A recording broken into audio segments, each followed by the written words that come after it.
Holozoic nutrition हमने intracellular organism में भी पढ़ ली और सेक्युलर डाइजेशन जिस ऑर्गेनिज्म के पास होता है उसमें ही पढ़ ली। अब हमें पढ़ना है होलोजोइक न्यूट्रिशन किसमें, ह्यूमन के अंदर, क्योंकि ह्यूमन के पास कैसा डाइजेस्ट सिस्टम होता है, ट्यूब लाइक डाइजेस्ट सिस्टम होते हैं, या फिर हम कह सकते हैं कंप्लीट डाइजेस्टिव सिस्टम होता है। कंप्लीट डाइजेस्टिव सिस्टम होने का मतलब है इसके पास माउथ प्रेजेंट होता है इंजेशन के लिए और एनस प्रेजेंट होता है इजेशन के लिए, सही है, इसलिए इनका डाइजेशन कंप्लीट होता है, सही है। और ह्यूमन डाइजेस्टिव सिस्टम को, स्पेसिफिकली ह्यूमन डाइजेस्टिव सिस्टम को हम क्या कहते हैं, GIT, सही, गैस्ट्रो इंटेस्टिनल ट्रैक्ट, सही है। तो ह्यूमन डाइजेस्टिव सिस्टम को अब हम रेफर करेंगे किससे, GIT से, गैस्ट्रो इंटेस्टिनल ट्रैक्ट से, सही है।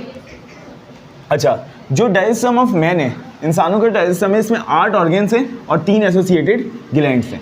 3 ग्लैंड्स और 8 ऑर्गन्स को मिला के डाइजेस्टिव सिस्टम कंप्लीट हो जाता है। सबसे पहले ये एंटीरियर ओपनिंग है, सही, डाइजेस्टिव सिस्टम की, जिसको हम कहते हैं माउथ, जिससे शिकार पी रहा है, सही, ये माउथ है। इससे क्या होगी, ये जस्ट ओपनिंग है, इससे क्या होगी, इंजेशन होगी। इंजेशन के बाद खाना कहाँ आ जाएगा, ओरल कैविटी में आ जाएगा, सही। ओरल कैविटी के बाद इस एरिया में आ जाएगा, इस एरिया को हम कहते हैं फेरिंग्स। क्या कहते हैं, फेरिंग्स। तो ये है माउथ हमारे पास, ये माउथ है, ये जो एरिया है ये एरिया है ओरल कैविटी, ओरल कैविटी, सही है, ये ओरल कैविटी है। ओरल कैविटी के बाद ये वाला जो एरिया है जिसको हलक कहते हैं हम उर्दू में, इसको हम कहते हैं फेरिंग्स, सही है। फेरिंग्स के बाद ये जो पाइप नज़र आ रही है, जो फेरिंग्स से खाने को कहाँ लेके जाती है, स्टमक तक लेके जाती है, उस पाइप को हम क्या कहते हैं, ईसोफेगस।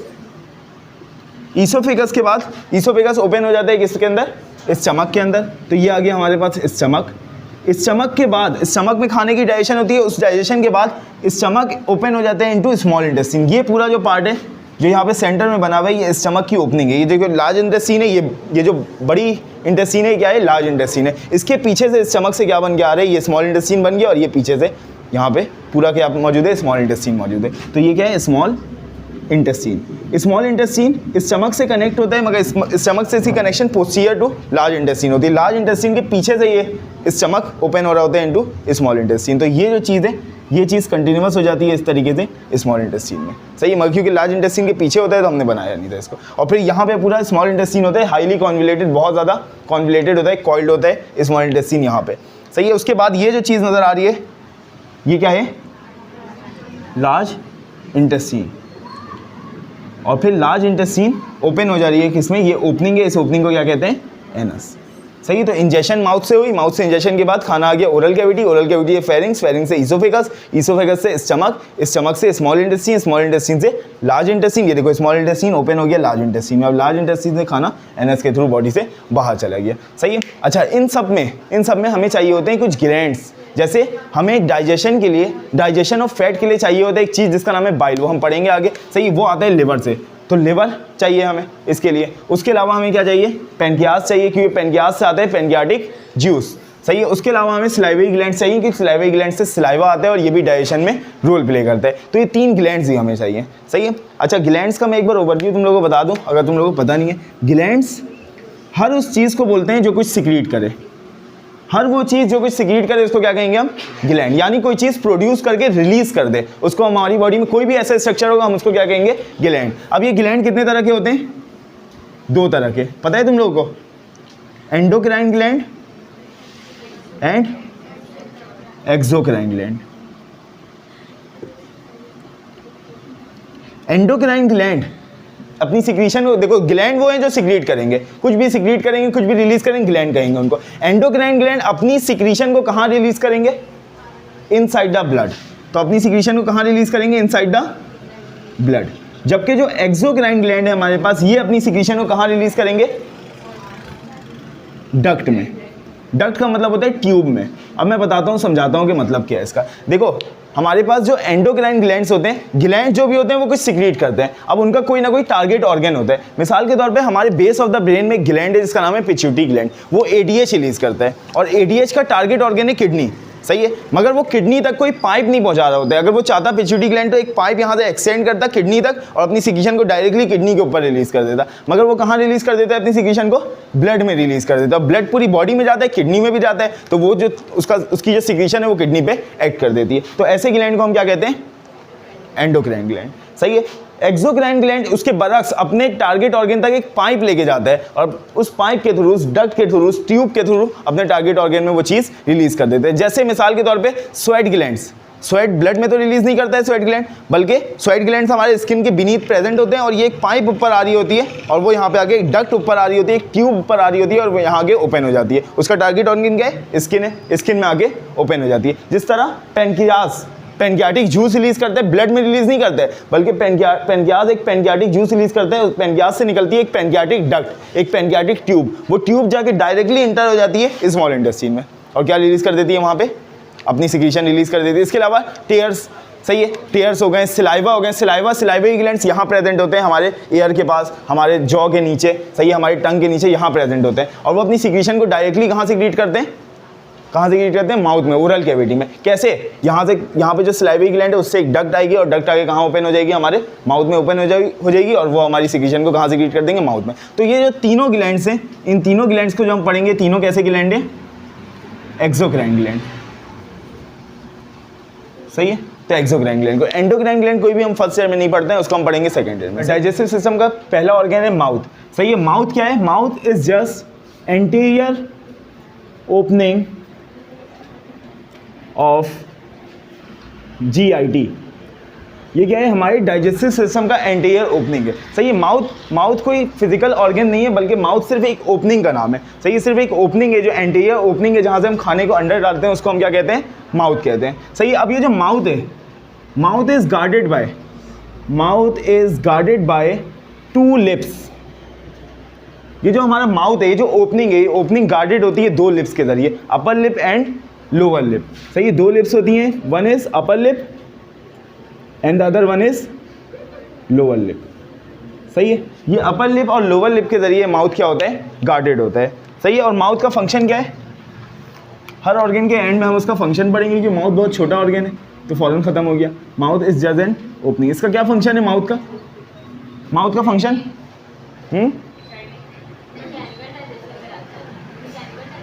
क्या काम है? हाँ, मैकेनिकल डाइजेशन का। माउथ ओपनिंग का क्या काम है? इस ओपनिंग का इंजेशन, बिल्कुल। इस ओपनिंग का काम है खाने को अंदर डालना, इंजेशन करना। दूसरा काम क्या है माउथ का? माउथ का मतलब ये 2 लिप्स, बस और कुछ नहीं है माउथ में, सही है। और दूसरा काम क्या है? दूसरा काम है इसका स्पीकिंग में, सही है। स्पीकिंग में, बोलने में भी ये लिप्स काम आती है। अगर इस लिप्स को बंद कर ले हम तो बोल पाएंगे? नहीं बोल पाएंगे। तो ये लिप्स बोलने में भी इन्वॉल्व है। तो ये हो गया माउथ यहाँ पे खत्म, सही है। ये पहला ऑर्गन हमारा खत्म हो गया। जो फर्स्ट ऑर्गन है वो सिर्फ एक ओपनिंग का नाम है, anterior opening of digestive cavity, सही है, डाइजेस्टिव सिस्टम। और ये जब सिर्फ ओपनिंग है, इससे बस सिर्फ इंजेशन होती है, यानी खाने को हम इंगल्फ करते हैं, सही है। दूसरा, माउथ जो ओपन होता है, वो ओपन किस में होता है? ओरल कैविटी में ओपन होता है। इसका मतलब माउथ के अंदर जो स्पेस है, माउथ के अंदर जो स्पेस है, जहाँ पे टीथ है, टंग है, पैलेट है, इस स्पेस को क्या कहते हैं हम? इस स्पेस को हम कहते हैं ओरल कैविटी, सही। तो mouth opens into oral cavity, mouth opens into oral cavity, mouth open हो जाता है ओरल कैविटी में, सही है। अच्छा, ओरल कैविटी के डिफरेंट एस्पेक्ट्स की हम बात कर लेते हैं, बाउंड्री की, सही है। ओरल एस्पेक्ट की बाउंड्री की बात कर लेते हैं हम। चलो बाउंड्री की नहीं करते हैं, पहले वॉल्स ऑफ ओरल कैविटी की बात कर लेते हैं। ओरल कैविटी की जो दीवारें, अगर ओरल कैविटी को एक कमरा समझ लिया जाए, सही, एक रूम, तो जैसे ये रूम है, ये जो ओपनिंग है, ये इस ओपनिंग को हम क्या कह रहे हैं? माउथ। ये रही अपर लिप और ये रही लोअर लिप। ओपनिंग के बाद बंदा कहाँ आ गया? खाना कहाँ आ गया? माउथ, ओरल कैविटी के अंदर। ये पूरी ओरल कैविटी है। तो ये जो हमारी ओरल कैविटी है, जिस तरह इस कमरे की, इस रूम की 2 दीवारें हैं, इस तरह हमारी ओरल कैविटी की भी क्या है? 2 दीवारें मौजूद है। ये देखो, ये एक वॉल और ये दूसरी वॉल, सही। तो wall of the oral cavity कौन बनाता है? हमारी कौन बनाते हैं? चीक्स, सही है। जो ओरल कैविटी, जो हमारे माउथ के अंदर जो कैविटी है, उसकी वॉल कौन बनाते हैं? हमारी चीक्स, सही। तो walls are made up of cheeks. अच्छा, इसके अलावा अगर फ्लोर की बात की जाए, ओरल कैविटी का फ्लोर कौन बनाता है? जिस तरह इस रूम का एक फ्लोर है, तो ओरल कैविटी का भी कोई फ्लोर होगा जहाँ पे खाना रखते हैं हम। क्या है वो? टंग। ओरल कैविटी का फ्लोर कौन बनाता है? टंग बनाता है। अच्छा, जिस तरह इस रूम का एक रूफ है, इस रूम की एक छत है, उस तरह ओरल कैविटी की भी रूफ होगी। रूफ कौन बनाएगा ओरल कैविटी की? ये, हाँ, ये कौन है? ये क्या है? इसको हम कहते हैं पैलेट। क्या कहते हैं इसको? पैलेट। उर्दू में तालू कहते हैं इसको, सही है। ताला नहीं, तालू, सही है। तो ये होता है पैलेट। अच्छा, पैलेट को अगर हम देखें तो पैलेट के दो पार्ट्स होते हैं। पैलेट को अगर हम देखें तो पैलेट के कितने पार्ट्स होते हैं? दो पार्ट। सामने अगर एंटीरियर साइड ऑफ पैलेट देखें तो ये बहुत हार्ड होता है, ये वाला पैलेट, इसको हम कहते हैं बोनी पैलेट। ये बोन्स का बना हुआ होता है, सही है, बोन्स का। और अगर पैलेट के पीछे पोस्टीरियर एस्पेक्ट ऑफ पैलेट देखें तो वो क्या होता है? सॉफ्ट होता है, उसको हम कहते हैं सॉफ्ट पैलेट। क्या कहते हैं उसको? Soft palate. तो दो पैलेट होते हैं, एक बोनी पैलेट और दूसरा सॉफ्ट पैलेट। इसको हार्ड पैलेट भी कह सकते हैं हम, हार्ड पैलेट, सही है। तो ये हो गया हमारे ओरल कैविटी का। वॉल्स की बात हो गई, चीक्स बनाते हैं। फ्लोर की बात हो गई, कौन बनाते हैं? टंग बनाते हैं, सही है। रूफ की बात हो गई, रूफ कौन बनाते हैं? पैलेट बनाते हैं, सही है। अब सामने की तरफ कोई ना कोई तो बाउंड्री होगी ओरल कैविटी की, तो बाउंड्रीज कौन बनाते हैं? जॉज। कौन बनाते हैं? जॉज। तो बाउंड्रीज, एंटीरियर बाउंड्री, आगे की तरफ जो बाउंड्री है, anterior boundary is form by, anterior boundary is form by jaws, सही है। अब जॉज लिखा है मैंने तो मतलब जॉज भी दो होते हैं, एक अपर जॉ और एक लोअर जॉ। तो जॉज होते हैं दो, अपर जॉ एंड लोअर जॉ, सही है। और अपर जॉ और लोअर जॉ दोनों में क्या चीज़ मौजूद होती है? दोनों में मौजूद होते हैं हमारे पास टीथ। अपर जॉ में भी टीथ होते हैं और लोअर जॉ में भी टीथ प्रेजेंट होते हैं। तो बाउंड्री जॉज और टीथ मिलकर बनाती हैं, सही है, एंटीरियर बाउंड्री। अच्छा, पोस्टीरियर बाउंड्री, पीछे से भी कोई बाउंड्री होगी ओरल कैविटी की, सही है, पीछे से कोई बाउंड्री होगी, एंडिंग होगी कोई ना कोई ओरल कैविटी की। ओरल कैविटी बिल्कुल कंटिन्यूअस स्टमक तक तो नहीं जाएगा, ओरल कैविटी के पीछे कोई ना कोई तो बाउंड्री होगी ना। वो बाउंड्री कौन बनाता है? पोस्टीरियर बाउंड्री, पीछे वाली बाउंड्री।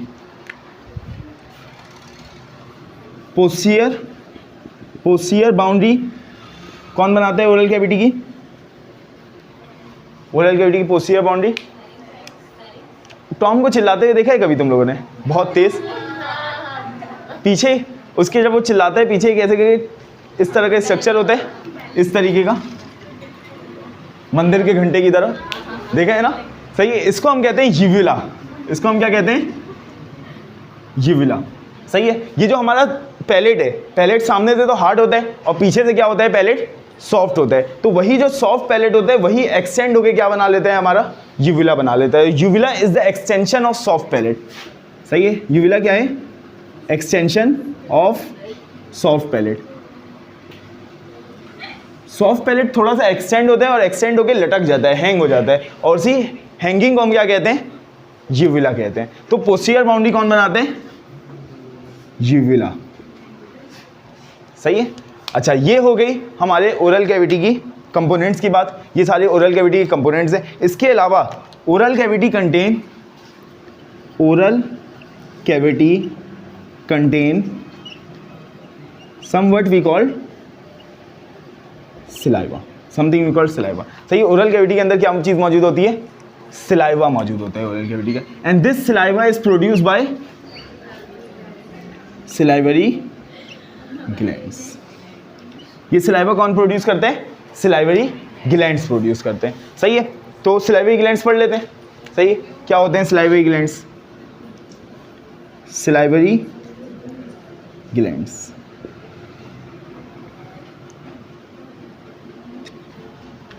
देखो सिलाइवरी ग्लैंड्स हमारे पास तीन पेयर होते हैं सिलाइवरी ग्लैंड्स के। सिलाइवरी ग्लैंड्स के क्या मौजूद होते हैं हमारे पास? 3 pairs of salivary glands are present.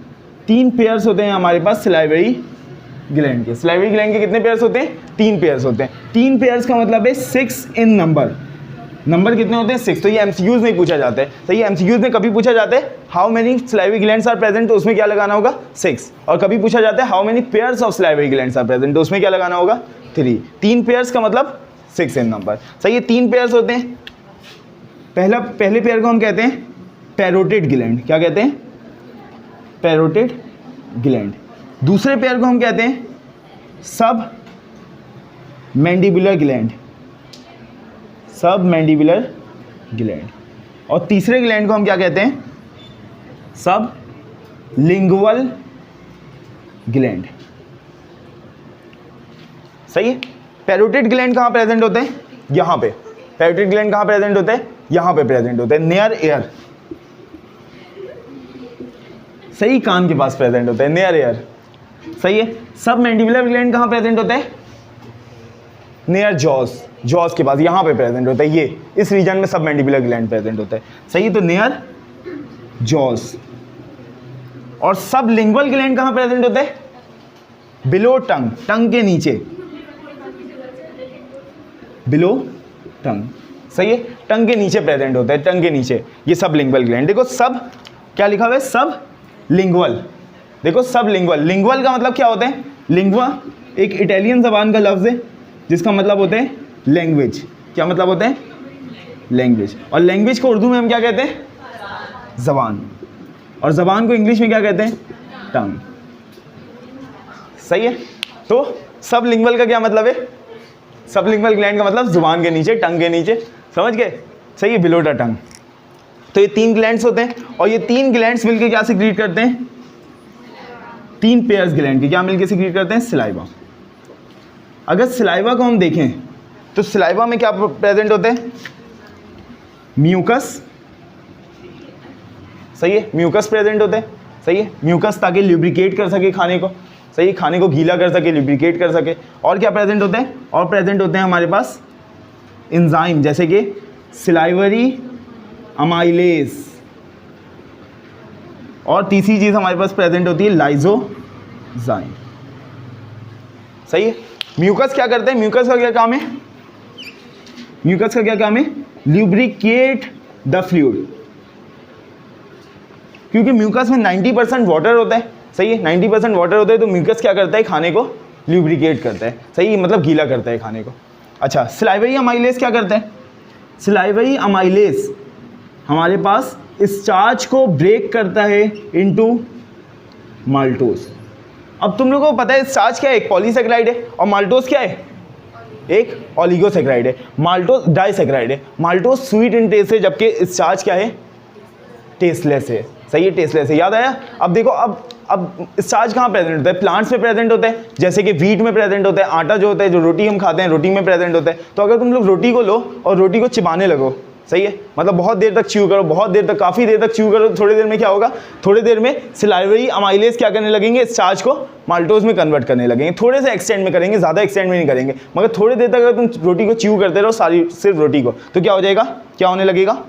वो मीठा मीठा लगने लगेगा। इसी तरह सेम चीज़ अप्लाई होती है राइस पे भी। अगर तुम लोग चावल भी खा रहे हो, चावल में भी क्या होता है? स्टार्च होता है। तो स्टार्च, चावल को थोड़ी देर तक अगर चिबाते रहो, थोड़ी देर तक, तो क्या होने लगेगा? वो मीठा लगने लगेगा। क्यों? क्योंकि स्टार्च कन्वर्ट होने लगेगा किसमें? माल्टोज में। और ये क्यों होता है? सिलाइवरी अमाइलेज की वजह से होता है। अच्छा, लाइसोजाइम क्या करते हैं? पता है किसी को? किल बैक्टीरिया, बैक्टीरिया को मारते हैं, सही है। खाने में जो जरासीम होते हैं, उन जरासीम को क्या करते हैं? किल करते हैं। तो ये सिलाइवा के कंपोनेंट्स है, म्यूकस, सिलाइवरी अमाइलेज और लाइसोजाइम। म्यूकस का काम है ल्यूब्रिकेट करना फूड को, सिलाइवरी अमाइलेज का काम है फूड में मौजूद स्टार्च को माल्टोज में कन्वर्ट करना, और लाइसोजाइम का काम है बैक्टीरिया को किल करना। इसका मतलब है कि हमारा सिलाइवा क्या है? एंटीसेप्टिक भी है। एंटीसेप्टिक का मतलब बैक्टीरिया को किल भी करता है, सही है। अच्छा, ये बात हो गई सिलाइवा की। अच्छा, सिलाइवा का फंक्शन क्या होगा? ये सिर्फ सिलाइवा का फंक्शन हम पढ़ रहे हैं, याद रखना। ओरल कैविटी काफ़ी लंबा है। ओरल कैविटी में हमें टंग भी पढ़ना है, सही। टंग पढ़ने के बाद हमें टीथ भी पढ़ने हैं ओरल कैविटी में। सिलाइवरी ग्लैंड्स हमने पढ़ लिए। तो ये सब पढ़ने के बाद फिर हम फंक्शन पढ़ेंगे ओरल कैविटी का एंड में। अभी सिर्फ फंक्शन किसका पूछ रहा हूँ मैं? सिलाइवा का फंक्शन। क्या फंक्शन है सिलाइवा का? पहला, एंटीसेप्टिक रोल। एंटीसेप्टिक रोल मतलब बैक्टीरिया को किल करने वाला रोल इसका, सही है। दूसरा, lubrication of food, lubrication of food, खाने को ल्यूब्रिकेट करना। और तीसरा फंक्शन क्या है ओरल कैविटी का? तीसरा फंक्शन क्या है? Chemical digestion. एंजाइम के जरिए डाइजेशन होती है, ब्रेकडाउन ऑफ फूड होती है, उसको क्या बोलते हैं? Chemical digestion. तो यहाँ पे हो रही है केमिकल डाइजेशन। स्टार्च टूट रहा है माल्टोज में, तो यहाँ पे क्या हो रही है? केमिकल डाइजेशन हो रही है, सही। Lower of the oral cavity है, उसको हम क्या कहते हैं? टंग। अब पढ़ते हैं टंग को, सही है। टंग एक मस्क्यूलर ऑर्गन है। Tongue is a muscular organ. Tongue एक मस्क्यूलर ऑर्गन है, यानी मसल का बना हुआ है। मसल का है तो मसल है तो कहीं ना कहीं तो जाके अटैच होगा किसी ना किसी बोन में। तो इट इज़ अटैच विथ ये एमसीक्यूज में पूछा जाता है, इसको याद रखना। It is attach with hyoid bone. Neck में एक बोन होती है, इसको बोलते हैं हायोइड बोन। तो टंग किससे अटैच होता है? हायोइड बोन से अटैच होता है। सही है, नेक की एक बोन होती है, इसको कहते हैं हायोइड बोन, और इस हायोइड बोन से टंग अटैच होता है। सही है। अच्छा, टंग हैज़ प्रोजेक्शंस। अगर हम टंग को माइक्रोस्कोप में देखें तो टंग के ऊपर कुछ प्रोजेक्शंस होती हैं। सही है, अगर हम टंग को माइक्रोस्कोप में देखें तो माइक्रोस्कोप में देखेंगे तो टंग के ऊपर क्या प्रेजेंट होगी, प्रोजेक्शंस प्रेजेंट होगी। सही है, माइक्रोस्कोप में ना भी देखेंगे, बहुत गौर से देखें तो टंग के अंदर ही प्रोजेक्शंस हमें नज़र आ जाएंगी ना। तो टंग के ऊपर प्रोजेक्शंस होती हैं, इन प्रोजेक्शंस को हम नाम देते हैं पेपिला का। किसका नाम देते हैं, पेपिला। सही है, तो टंग के ऊपर प्रोजेक्शंस होती हैं, इन प्रोजेक्शंस को हम क्या कहते हैं, पेपिला। और इन पेपिला के अंदर these papilla contain nerve endings. In papilla के अंदर क्या होती हैं, नर्व एंडिंग्स होती हैं। नर्व एंडिंग्स का क्या काम है, नर्व्स का क्या काम है, ब्रेन तक इंफॉर्मेशन को लेके जाना। तो ये नर्व एंडिंग्स क्या कर रही होंगी, ब्रेन तक इंफॉर्मेशन को लेके जा रही होंगी। और किस चीज़ की इंफॉर्मेशन को लेके जा रही होंगी, टेस्ट की। बिल्कुल सही, ये किस चीज़ की इंफॉर्मेशन को लेके जा रही होंगी, टेस्ट की। तो इसीलिए इन नर्व एंडिंग्स को हम कहते हैं टेस्ट बड्स। सही है, इन नर्व एंडिंग्स का नाम क्या है, टेस्ट बड्स है। सही है। अच्छा, सही है, समझ में आ गया। टंग के पास प्रोजेक्शंस होती हैं, इन प्रोजेक्शन को पेपिला कहते हैं, और पेपिला में नर्व एंडिंग्स होती हैं। इन पेपिला के अंदर नर्व एंडिंग्स प्रेजेंट होती हैं, और ये नर्व एंडिंग्स कहाँ लेके जा रही होती हैं, टेस्ट को कहाँ लेके जा रही होती हैं, ब्रेन तक लेके जा रही होती हैं। सही है, इन नर्व एंडिंग्स को, मतलब नर्व की जो एंड होती है, इन नर्व एंडिंग्स को हम क्या कहते हैं, टेस्ट बड्स कहते हैं। सही है। अच्छा, इसके अलावा अगर इंफीरियर सरफेस ऑफ टंग की बात करें, इंफीरियर का मतलब क्या होता है, नीचे, टंग की जो नीचे वाली निचली सरफेस है। सही है, inferior surface of tongue, inferior surface of tongue. अगर इंफीरियर सरफेस ऑफ टंग की बात करें तो वहाँ हमें मिलते हैं फोल्ड्स ऑफ म्यूकस मेम्ब्रेन। अच्छा, ये जो टेस्ट बड्स वाली बात की थी हमने, ये टेस्ट बड्स की बात हमने कहाँ की थी, superior surface of the tongue में। कहाँ पे बात की थी, पेपिला कहाँ मौजूद होते हैं, superior surface of the tongue में। सुपीरियर सरफेस का क्या मतलब है, ऊपर वाली सरफेस, ऊपर वाली सरफेस। सही है, तो ऊपर वाली सरफेस पे पेपिला प्रेजेंट होता है सुपीरियर सरफेस पे, और इंफीरियर सरफेस ऑफ टंग में क्या होता है, म्यूकस मेम्ब्रेन की फोल्ड्स प्रेजेंट होती है। म्यूकस मेम्ब्रेन उस मेम्ब्रेन को कहते हैं जो कि पूरी तरीके से म्यूकस से कवर हो। सही है, उसको हम क्या कहते हैं, म्यूकस मेम्ब्रेन कहते हैं। तो टंग की जो इंफीरियर सरफेस होती है वहाँ क्या प्रेजेंट होता है, फोल्ड्स ऑफ म्यूकस मेम्ब्रेन, यानी म्यूकस मेम्ब्रेन इस तरफ फोल्ड हुई होती है। सही है, अगर तुम लोग फील भी करो तो फील भी हो जाएंगी वो फोल्ड्स तुम्हें। सही है, तो म्यूकस मेम्ब्रेन फोल्ड हुई होती है, और इन फोल्ड्स ऑफ म्यूकस मेम्ब्रेन को हम कहते हैं फ्रेन्यूलम। क्या कहते हैं, फ्रेन्यूलम। बहुत आसान नाम है।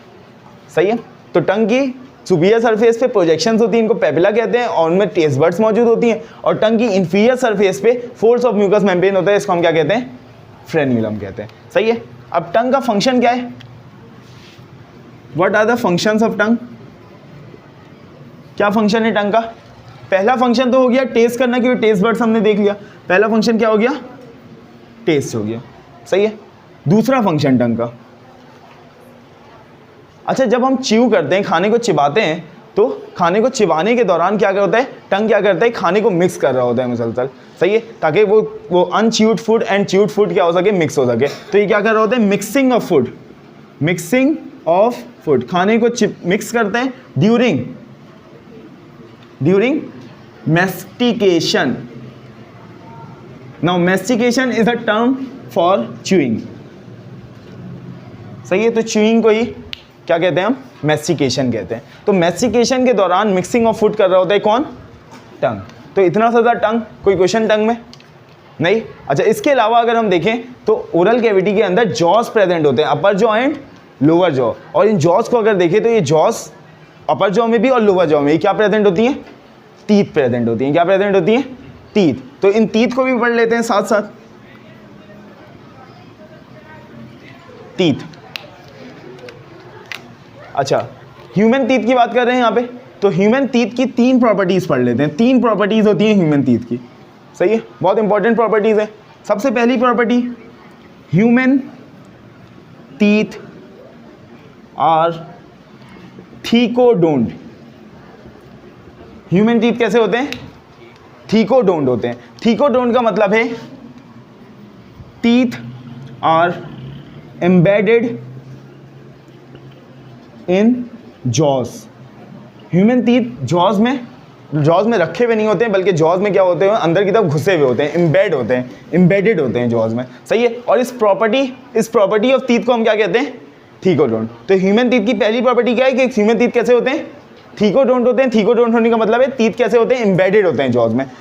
दूसरी property, human teeth are diphyodont. Human teeth होते हैं डिफायोडोंट। डिफायोडोंट का मतलब क्या है, 2 sets of teeth are present. 2 sets of teeth are observed. 2 set of teeth देखे जाते हैं। कितने सेट देखे जाते हैं ह्यूमन में, टीथ के 2 सेट्स देखे जाते हैं, इसलिए ह्यूमन टीथ को हम क्या कहते हैं, डिफायोडोंट। अब 2 सेट्स का क्या मतलब है, क्या मतलब है 2 सेट्स का, हाँ नहीं, वो तो एक ही सेट में आते हैं। देखो डिफायोडोंट का मतलब है टीथ के कितने सेट्स हैं, 2 सेट्स हैं। अब देखो डिफायोडोंट 2 सेट्स, अब देखो 2 सेट्स का मतलब है एक सेट टीथ का वो है पूरा सेट जो कि आता है हमारे बचपन में, सही, और वो फिर क्या हो जाता है, सारे टूट जाते हैं। जिसको तकिए के नीचे रखते हैं तो वो फिर परी आती है, सिक्का रख के जाती है, याद है ना, आई थी परी, सिक्का रख के गई थी। अच्छा, तो वो जो टीथ सारे टूट गए, वो सब एक सेट था टीथ का, वो सब खत्म हो गए। और अब जो दूसरा सेट है जो अभी तक बाकी है, ये दूसरा सेट है टीथ का। तो टीथ के 2 सेट्स होते हैं। कितने सेट्स होते हैं, 2। One is called as deciduous teeth, deciduous teeth, या फिर इसको कहते हैं मिल्क टीथ। डेसिडुअस टीथ या फिर मिल्क टीथ, सही, दूध के दांत, सही। और दूसरे हैं हमारे पास परमानेंट टीथ, परमानेंट टीथ, सही है। तो डिफायोडोंट का मतलब है ह्यूमन के पास कितने सेट्स ऑफ टीथ होते हैं, 2 सेट्स ऑफ टीथ होते हैं। एक वो जो टेम्पोररी थे, जो आए, सही है, और फिर चले गए, आए और चले गए। और दूसरे वो हैं जो अभी तक बाकी हैं। समझ में आ रही है बात। अच्छा, ये जो डेसिडुअस टीथ हैं, इनकी तादाद होती है 20। ये 20 दांत आए थे हमारे, जो क्या हो गए, सारे टूट गए, एक भी नहीं बचे, सही है, एक भी नहीं बचे। जबकि परमानेंट टीथ की तादाद कितनी होती है, 32। कितनी होती है, 32 होती है, सही है। तो ये थी, ये मतलब था human teeth are diphyodont. Human, चले जाने, जाओ जाओ जाओ, चले गए। ह्यूमन टीथ आर डिफायोडोंट का मतलब क्या था कि 2 सेट ऑफ टीथ ऑब्जर्व होते हैं, 2 सेट्स ऑफ टीथ ऑब्जर्व होते हैं, एक डेसिडुअस या मिल्क टीथ और दूसरे परमानेंट टीथ, सही है। अच्छा, तीसरी प्रॉपर्टी ह्यूमन टीथ की, ह्यूमन टीथ आर हेट्रोडोंट, सही है। अच्छा देखो, यहाँ पे नाम से ही पता चले, थीको का मतलब होता है एम्बेडेड, घुसा हुआ, सही है। डाई का मतलब क्या होता है, 2, सही, 2 सेट्स ऑफ टीथ है।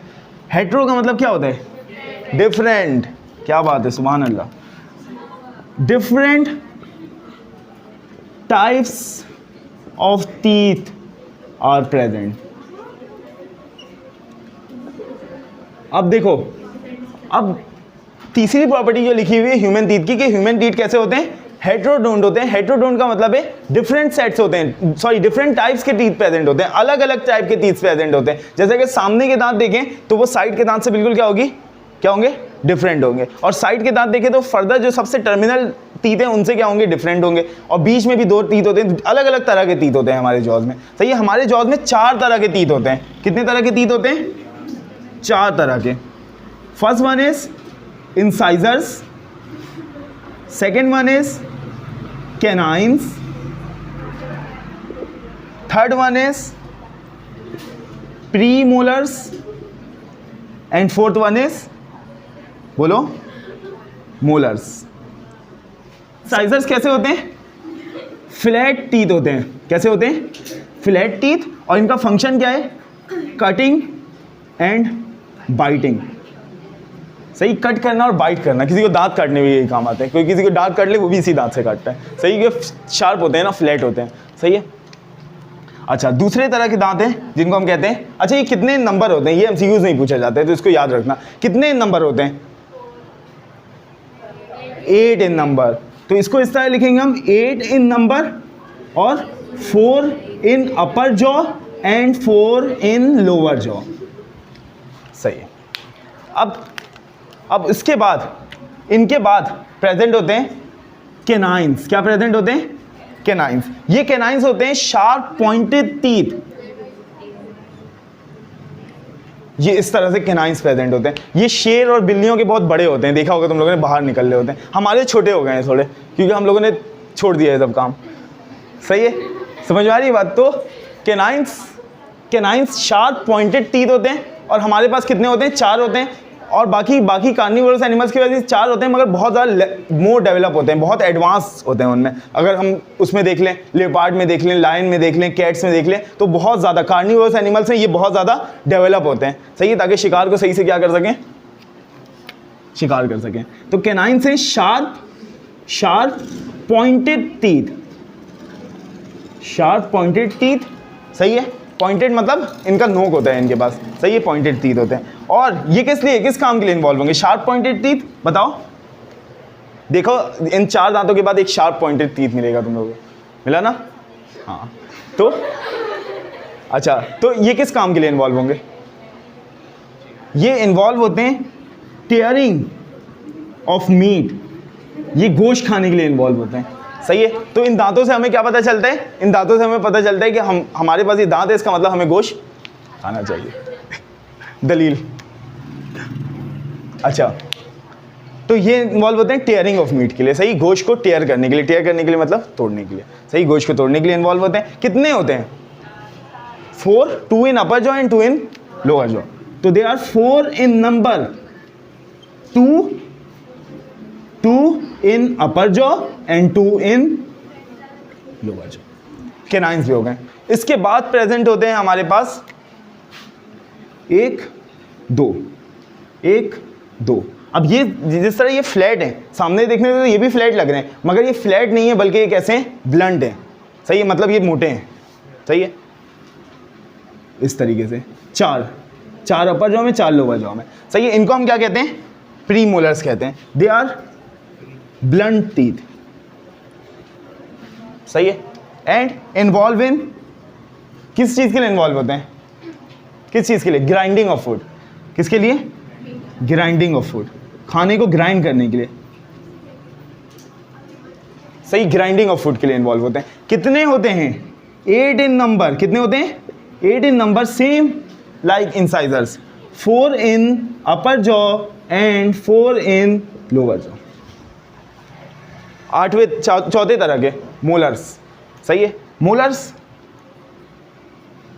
दे आर सिमिलर टू प्रीमोलर्स। ये प्रीमोलर्स की तरह ही होते हैं, बस थोड़े से बड़े होते हैं प्रीमोलर्स से। सही, प्रीमोलर्स की तरह ही होते हैं, बस प्रीमोलर्स से थोड़े से बड़े होते हैं। प्रीमोलर्स से थोड़े से बड़े होते हैं। ये पता नहीं क्या बन गया छोड़कर। असल में वो राउंड होता है ना, मेरे पास 3D बोर्ड नहीं है, इसको राउंड कैसे करूँगा? सही, तो मैं स्ट्रेट कर दिया इसको, कोई मसला नहीं है, टेंशन मत लो। अच्छा, ये भी अच्छा प्रीमोलर्स की तरह होते हैं बिल्कुल। तो ये भी किस चीज़ के लिए इन्वॉल्व होंगे? ग्राइंडिंग ऑफ फूड, खाने को ग्राइंड करने के लिए। Grinding of food. अगर नंबर पूछा जाए इनका मोलर्स का, तो कितना नंबर होता है मोलर्स का? 12 इन नंबर, 6 इन अपर जॉ। 12 होते हैं टोटल। 6 अपर जॉ में, 1 2 3 4 5 6, और 6 लोअर जॉ में, 1 2 3 4 5 6। 6 इन लोअर जॉ। तो अपर जॉ में भी 6 होते हैं और लोअर जॉ में भी 6 होते हैं। सही, तो अगर हम काउंट करें 12, काउंट करो, 12 + 8 20, 20 + 4 24, 24 एंड 8 32। तो ह्यूमन टीथ कितने होते हैं? 32 इन नंबर। मगर आज तुम लोग सब घर जाके काउंट करना अपने टीथ, तो तुम लोग के टीथ कितने होंगे? 28। 28 भी नहीं है, उसको छोड़ दो, वो एक्सेप्शन है। तुम लोग सबके टीथ कितने होंगे? 28। और इसकी क्या वजह है? इसकी वजह ये है कि हमने यहाँ पे बड़ा बड़ा करके लिखा है ह्यूमन टीथ, तो सिर्फ इंसानों के पास 32 दांत होते हैं। अच्छा, इसका फंक्शन नहीं देखा था। इसका फंक्शन क्या है? इसका फंक्शन है, टीथ का फंक्शन है मैस्टिकेशन। मस्टिकेशन। मैस्टिकेशन का मतलब क्या होता है? च्यूइंग। सही, चिबाना। सही है, और मैस्टिकेशन के जरिए क्या करता है? Mechanical digestion. Mechanical digestion. सही है, मैकेनिकल डाइजेशन परफॉर्म करता है। अच्छा एक और चीज़ यहाँ पे देखो कि परमानेंट टीथ 32 हैं और डेसिडुअस या मिल्क टीथ कितने 20 हैं। इसका मतलब डेसिडुअस टीथ में सारे टीथ होते हैं, ये देखो 8 4 12 और 8 कितने हो गए 20, सही है। मगर ये 12 मोलर्स क्या होते हैं एब्सेंट होते हैं। तो ये चीज़ भी याद रखना कि डेसिडुअस टीथ में क्या होते हैं molars are absent, molars absent होते हैं, सही है। ओरल कैविटी का फंक्शंस ऑफ ओरल कैविटी। अच्छा ओरल कैविटी में हमने टंग भी पढ़ लिया, सलाइवा भी पढ़ लिया, सलाइवा ग्लैंड्स भी पढ़ ली हैं, इसके अलावा हमने टीथ भी पढ़ लिए हैं। अब सबके फंक्शन को कलेक्टिवली इसमें लिख देंगे यहाँ पे। सबसे पहला फंक्शन केमिकल डाइजेशन। क्या फंक्शन है केमिकल डाइजेशन, और केमिकल डाइजेशन कौन परफॉर्म करते हैं सलाइवा, सही है। दूसरा फंक्शन मैकेनिकल डाइजेशन, ये मेन इंपॉर्टेंट फंक्शन है मैकेनिकल डाइजेशन। मैकेनिकल डाइजेशन जो कौन परफॉर्म करते हैं टीथ, सही है। इसके अलावा third function it kills bacteria. Oral cavity के अंदर बैक्टीरिया भी किल होते हैं, और कौन बैक्टीरिया को किल करते हैं सलाइवा, सलाइवा में मौजूद लाइसोजाइम। इसके अलावा ओरल कैविटी का फंक्शन मिक्सिंग ऑफ फूड। अच्छा ओरल कैविटी में जो टंग होता है ना, टंग फूड को मिक्स करता है, और मिक्स करके जिस तरह तुम लोगों को घर पे जो आटा होता है रोटी बनाने से पहले उसको ऐसे ऐसे करते रहते हैं, ऐसे करते रहते, वो कैसा हो जाता है बिल्कुल राउंड हो जाता है, गोल हो जाता है। उस तरह टंग भी ऐसे ऐसे करते रहते हैं तुम लोग के हाथ की तरह, तो वो जो खाना जो खाया वो भी कैसा हो जाएगा गोल हो जाएगा, राउंड हो जाएगा। तो मूवमेंट ऑफ टंग की वजह से, मूवमेंट ऑफ टंग की वजह से food is converted into round mass known as bolus। क्या बात है, सही है। तो मूवमेंट ऑफ फूड की वजह से, मेरी वीडियो हमेशा तुम खराब करते, तुम बचोगे नहीं। हाँ 7:30 पे आना मत, मैं खुद आ जाऊंगा नीचे। वीडियो चल रही है,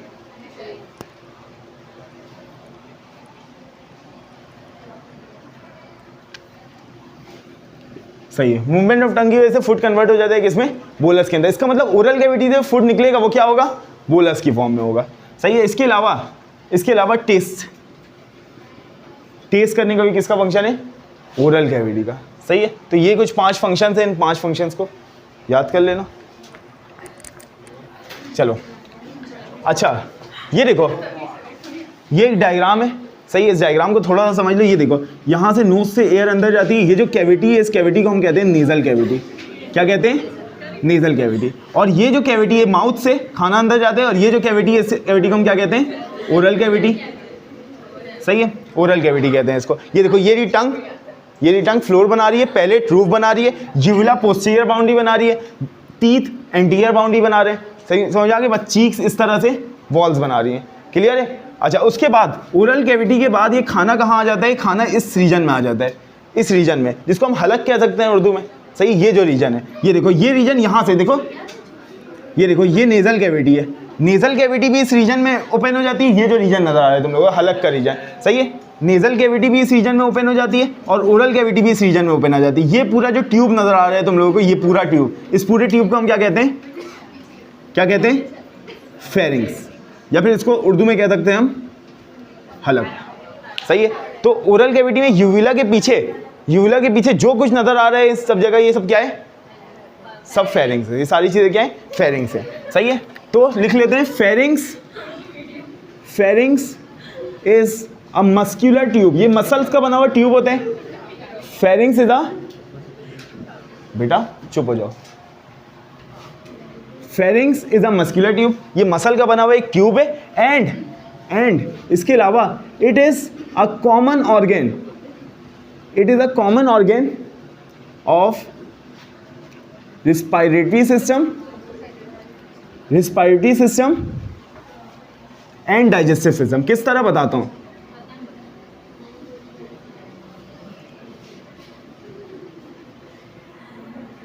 देखो देखो रिस्पायरेटरी सिस्टम स्टार्ट होता है नोज से एयर आती है कहाँ पे, नेजल कैविटी में, नेजल कैविटी से एयर जाती है कहाँ पे, फेरिंग्स के अंदर, इस फेरिंग्स के रीजन से ये एयर चली जाती है इनटू लैरिंग्स, इसको हम कहते हैं लैरिंग्स, और फिर लैरिंग्स के नीचे होता है ट्रैकिया, ट्रैकिया के नीचे लंग्स, सही है। तो एयर नेजल कैविटी से आती है, नेजल कैविटी से कहाँ जाती है, फेरिंग्स में आ जाती है, और फेरिंग्स से कहाँ चली जाती है, लैरिंग्स के अंदर चली जाती है, सही है। अच्छा, इसलिए क्योंकि फेरिंग्स कॉमन ऑर्गन है नेजल कैविटी का भी, मतलब रिस्पायरेटरी सिस्टम का भी, और डाइजेस्टिव सिस्टम में अगर माउथ से खाना अंदर आए, ओरल कैविटी खाना कहाँ आएगा, इस फेरिंग्स में आएगा, सही है।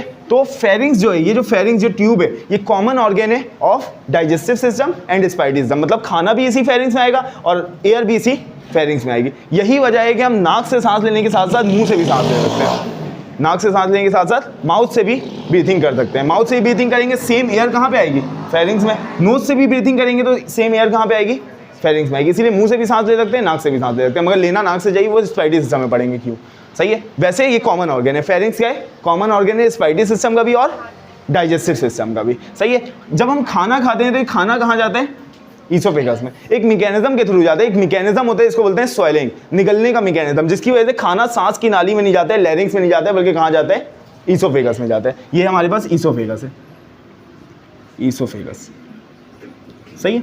अच्छा, ये फेरिंग्स था। अच्छा, फेरिंग्स के तीन पार्ट है, क्योंकि फेरिंग्स एक बड़ा ऑर्गन है, ये देखो इतना बड़ा ऑर्गन है फेरिंग्स, तो इसके तीन पार्ट्स हैं। एक वो पार्ट है जहाँ पे नेजल कैविटी ओपन हो रही है, देखो नेजल कैविटी ओपन हो रही है इस फेरिंग्स में, ये वाला पार्ट, ये देखो ये वाला पार्ट, ये एक पार्ट है फेरिंग्स का, सही है। दूसरा पार्ट है जहाँ पे ओरल कैविटी ओपन हो रही है, ये देखो ओरल कैविटी यहाँ पे ओपन हो रही है, ये दूसरा पार्ट है। और तीसरा पार्ट है नियर द, जहाँ पे ईसोफेगस और लैरिंग्स मौजूद है, सही है। तो फेरिंग्स के कितने पार्ट्स हो गए, 1, 2 और 3, 1, 2, ए, बी और सी, ये 3 पार्ट्स हो गए, सही है। इस ए पार्ट को हम कहते हैं, इस ए पार्ट को हम कहते हैं नेजोफेरिंग्स, क्या कहते हैं, नेजोफेरिंग्स। तो फेरिंग्स के 3 पार्ट है, नेजोफेरिंग्स, नेजोफेरिंग्स वो फेरिंग्स जहाँ पे ओरल कैविटी ओपन हो रही है, सही है, सॉरी नेजल कैविटी ओपन हो रही है, वो कैविटी जहाँ, वो फेरिंग्स जहाँ पे नेजल कैविटी ओपन हो रही है उसको हम क्या कहेंगे, नेजोफेरिंग्स कहेंगे। तो यहाँ पे क्या होगा, नेजोफेरिंग्स में नेजल कैविटी ओपन्स। तो ये जो ऊपर हमने डिवीजन बनाई थी फेरिंग्स की, यहाँ पे नेजल कैविटी ओपन होगी, तो इस फेरिंग्स को जिसको हमने ए कहा, ये क्या है, नेजोफेरिंग्स। उसके बाद ओरल कैविटी भी इसी फेरिंग्स में ओपन हो रही है, तो वो पार्ट ऑफ फेरिंग्स, फेरिंग्स का वो पार्ट जहाँ पे ओरल कैविटी ओपन हो रही है उसको हमने क्या कहा, बी कहा। और ये बी क्या है, ये बी है ओरोफेरिंग्स, क्या है, ओरोफेरिंग्स। तो ओरोफेरिंग्स फेरिंग्स का वो पार्ट है जहाँ पे कौन ओपन हो, ओरल कैविटी ओपन हो, ओरल कैविटी ओपन्स। और फेरिंग्स का तीसरा पार्ट भी है, फेरिंग्स का तीसरा पार्ट भी है, सी पार्ट, ये देखो ये रहा सी पार्ट, थर्ड पार्ट, छोटा सा पार्ट है लैरिंग्स की ओपनिंग के पास, ये जो पार्ट है फेरिंग्स का, इसको हम कहते हैं, इसको हम क्या कहते हैं, इसको हम कहते हैं लैरिंगोफेरिंग्स। क्या कहते हैं, लैरिंगोफेरिंग्स।